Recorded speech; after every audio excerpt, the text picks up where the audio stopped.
Hey guys, Miss Andrews here to go over the Unit 6 practice test. A little delayed perhaps, you'll just have to forgive me for that. You'll also have to forgive all the random oops I do with this program I'm using. So,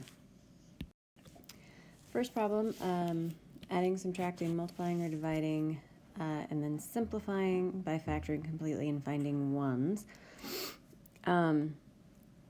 This particular skill, you have to get 3 out of the 4 correct. On the first two, we're adding and subtracting, and in order to add or subtract fractions, you have to have a common denominator. In this particular case, you do. I'm going to scooch this in, scoot it up. So on the first one, my denominator stays the same. Remember, if you have like 1/5 plus 2/5, that's 3/5. You just add the numerator and the denominator stays the same. So I'm going to add the numerator. So x squared plus 10x plus 25. I'm going to put that over x plus 5. Second part of the instructions says factor and find ones. So I'm going to factor the top. I happen to notice that the first term, x squared, and the last term, 25, are perfect squares. So what I'm going to do is check and see if they are a perfect square trinomial.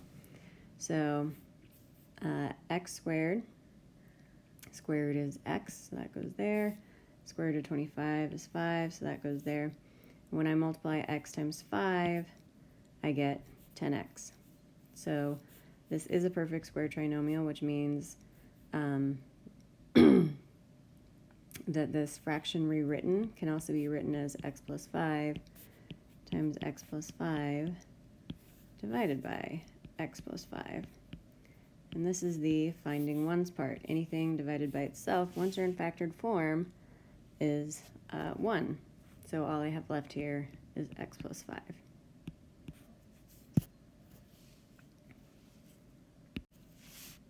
On the next one, once again, I have x minus 5 for my denominator. So if I just subtract the top, x squared minus 25 divided by x minus 5, denominator staying the same. If I factor the top, I don't know where I stopped recording. Sorry. Difference of squares when I subtract the top. So that's x squared, x plus 5. Nope. Minus. So x plus 5 times x minus 5. That's what, that way when you multiply that out, your two middle terms add out, so you're left with just x squared plus minus 25. And then on the bottom, x minus 5. Divide out my x minus 5s, and all I'm left with is x plus 5. Next up, we're multiplying. And when we multiply fractions, we simply go straight across. Whoops. So we've got 2x squared minus 4x multiplied by x plus 6. Very important to put those parentheses there. And then x plus 6 times x minus 2. First off, I'm going to divide out those x plus 6's, and I'm left with 2x squared minus 4. Oops, forgot that x for x. All divided by x minus 2. Now, one thing that a lot of people miss is that I can factor out a common denominator here. These are both divisible by 2x, so I can take that and basically undistribute it. So what I would rewrite that as is 2x times x minus 2, because if I were to distribute that, I'd get 2x squared minus 4x divided by x minus 2, and lo and behold, x minus 2 divides out, and I'm left with just 2x.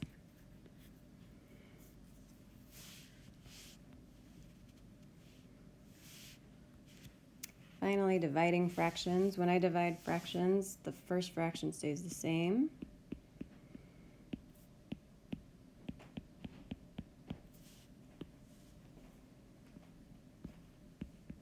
And I'm going to write this 2x minus 3 squared as 2x minus 3 times 2x minus 3. And then we multiply it by the second fraction flipped over, so the reciprocal of the second fraction. So I'm just going to make this one big fraction. X minus 4 is 2x minus 3 with the parentheses closed that I forgot to do before. And then on the bottom, 5x minus 2 times x minus 4. This is all in factored form. I don't want to divide or multiply any of this out. So what I want to do is look for those ones. So x minus 4 over x minus 4 gives me 1. 2x minus 3 times 2x minus, or divided by 2x minus 3 gives me 1. 5x minus 2, 5x minus 2. So what I'm left with is 3x plus 1 divided by 2x minus 3. And when this is a sum, I cannot factor, I can't x out or cross out those x's because we're not written as a product anymore.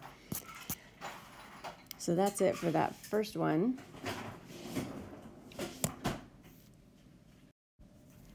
Okay. On the next one, understanding the relationship between zeros and factors of polynomials. We're going to factor these higher degree polynomials. And then on the back side is the remainder theorem stuff, so I'm not going to worry about that part. That was 6-12 if you're interested in the highly proficient. For the first one, I'm going to do the box. One thing that people really tend to forget is that when we have a root at -3, we're looking for the zeros, and so the factor for that root is x plus 3. So what we do is we start with our first term, x to the third, in that first box. And then we factor. So we have to figure out what, oops, there it is. Oh, that's way off. What do I multiply x by to get x to the third? That, of course, is x to the second. And then I multiply x to the second by x, or by 3, so I'm multiplying those two for that intersection there, and I've got 3x to the second. Now, if I look at my x to the second up here, this is -4x to the second, so I have to figure out what I have to add to to 3x squared to get to -4x squared, so that would be -7x squared. So these two added up are going to give you your x squared term. So then I factor again. What times x gives me -7x squared, and that's -7x. And then I multiply again. So -7x times 3. So I'm getting that -7x times 3 is -21x. So then I need my next one to add up to -11x. So what I need to add -20 to -21x to get to -11x is 10x. I don't know why I switched colors there, don't worry about it. And then I factor out that 10 here, and then multiply, double check that my 3 times 10 gives me 30. So this is my partially factored form. I've got x plus 3 times x squared minus 7x plus 10. That's only partially factored. I need to fully factor, which means I need to factor that quadratic as well. So I can use the box and diamond for that. You don't have to. If you can get it without doing it, that's fine. For the teaching purposes, I'm going to show you the box and diamond. First term, last term, multiply the first and the last term to get your top number, 10x squared. Bottom number is your center term, -7x. And then factor 10, so 1 and 10, 2 and 5, and that's all there is. If my bottom number is negative and my top number is positive, that means both terms or both factors are going to be negative. So I'm going to make this negative 2x and negative 5x. Remember, they got to multiply together to give you the top, add together to give you the bottom. So negative 5x, negative 2x, so x minus 2 and x minus 5. So now I have my fully factored form. My x plus 3 from my original times x minus 2 times x minus 5. My zeros are whatever make those, or my roots are whatever make those zeros. So I have my first root of negative 3, which I already knew, 2, and 5. Next up, I have a leading term that is not 2. I'm going to use the synthetic division on this one, not because I have to. You can still use the box method on this. I'm just, I haven't demonstrated that much. So with synthetic division, you start with your root, so exactly as it is, no changes. And then you start with your your coefficients for each of your terms. The important thing is that these exponents, to use synthetic division, have to be in descending order. This is our exponent of 3, 2, 1, and 0. So those exponents have to be consecutive and end in descending order for synthetic division to work. So I've got 2 for my coefficient, and that's all I do is just the coefficients. 1, negative 43, and negative 60. Drop down the 2, multiply 5 times 2 to get 10. Add those to get 11. 5 times 11 is 55. Add those to get 12. Sorry. Negative 12. Oh, I did something wrong. No, that's positive 12.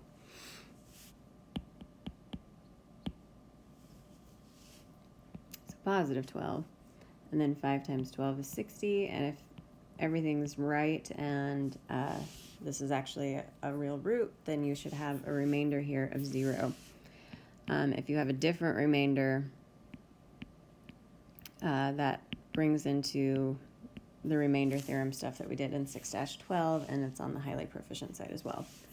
So now I have this quadratic 2x squared, sorry, I'll just write that out, 2x squared plus 11x plus 12 that I need to factor.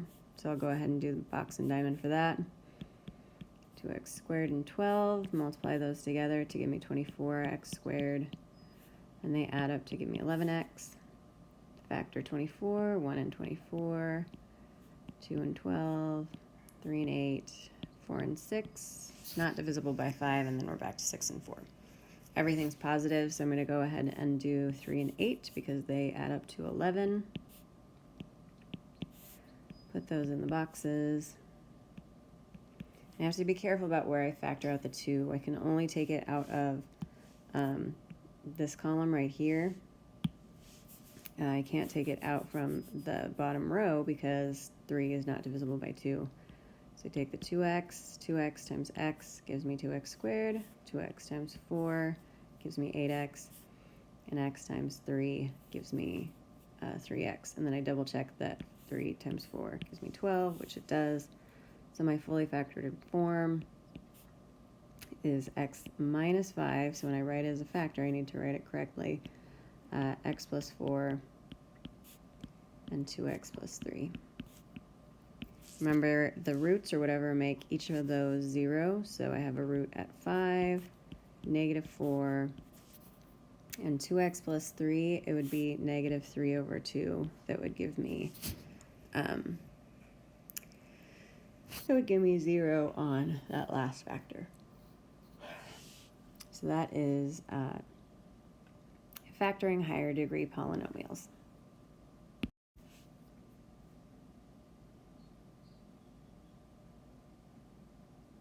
don't know if I recorded any of that. Well, all that explanation is there, at least in steps, so take a look at that.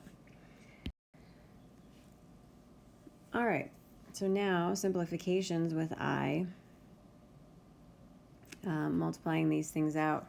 When I'm multiplying 3 plus 4i times 3 minus 4i, those are conjugates, so I know what's going to happen is that I multiply those out to get 9 minus 12i plus 12i minus 16i squared.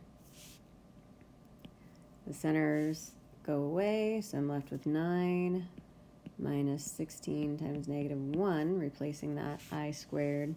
It's the pivotal thing to remember, that I squared equals negative 1, because that's mostly what you can do to reduce it, which makes this 9 plus 16, which is 25. Now, the second one, or not the second one, we're on part C, not part B, but the 3 plus, okay, let me undo that. All right, 3 plus, wow, one more time. 3 plus 5i squared is, remember, 3 plus 5i times 3 plus 5i. You can't distribute that exponent. So I've got 3 times 3, which is 9, 3 times 5i, which is 15i, and 5i times 3, which is also 15i, and then 5i times 5i, which is 25i squared. Now, when I have I squared, I can treat it as a negative 1. When I have just i's, I pretty much have to treat it like I would an x. I can combine my like terms. So I got 15i plus 15i, which is 30i. I'm going to drop down my 9 and my plus. And then I know this is going to give me 25 times negative 1. So that's going to be negative 25. And then I can combine negative 25 with 9 to get negative 16, and then plus 30i. I treat that I pretty much how I would any variable, even though it's not a variable, but that's how I'm going to treat it if it's not being squared.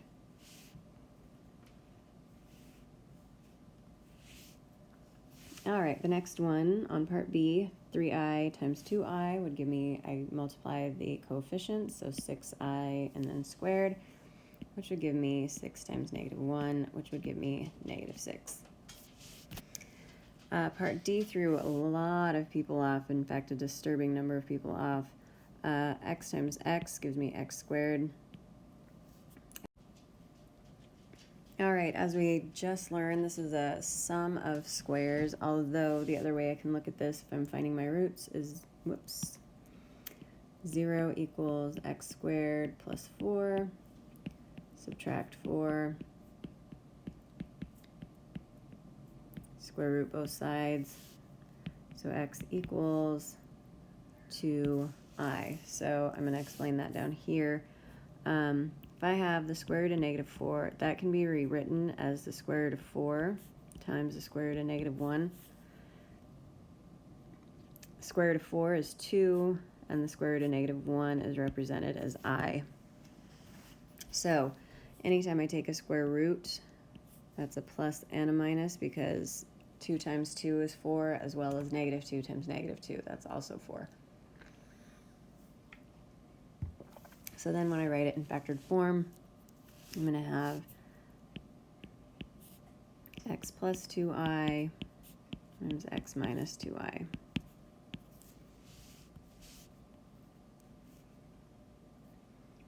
Moving that over and up a little bit. Next up, these are not factorable. You have to use quadratic formula with this. Note the complex solutions. So that's not going to have whole numbered solutions. So quadratic formula, x equals negative b, so negative 3 plus or minus the square root of b squared minus 4ac, so 3 squared minus 4 times 1 times 4, all divided by 2 times 1. Now this one, unfortunately, is not going to come out very nice. This is 9 minus 16 divided by 2. I'm going to go over here, so -3 plus or minus the square root of -7 divided by 2. So this isn't going to come out like the other one did when I had square root of -4. That came out all nice and neat because 4 has a perfect square root. But I'm just going to take the negative out of it and leave the square root of 7. It doesn't make it a whole lot nicer to deal with. So this one, what I've got going is -3 plus or minus I square root of 7 divided by 2. Those are my roots. My factored form is x minus, I'm going to make that a bracket, x minus -3 plus I square root of 7 divided by 2. That's one of my factors. And x minus, because it's always x minus the root, -3 minus I square root of 7 divided by 2. And then close my brackets. And I'm going to go ahead and leave that just like that because that doesn't get much prettier. And I do want to point out the only difference in those two factors is there's a minus there and there's a plus there. And that's because of this plus or minus. So that's it for the Unit 6 practice test. For those of you who needed some further work on it, I wish you best of luck. Bye-bye.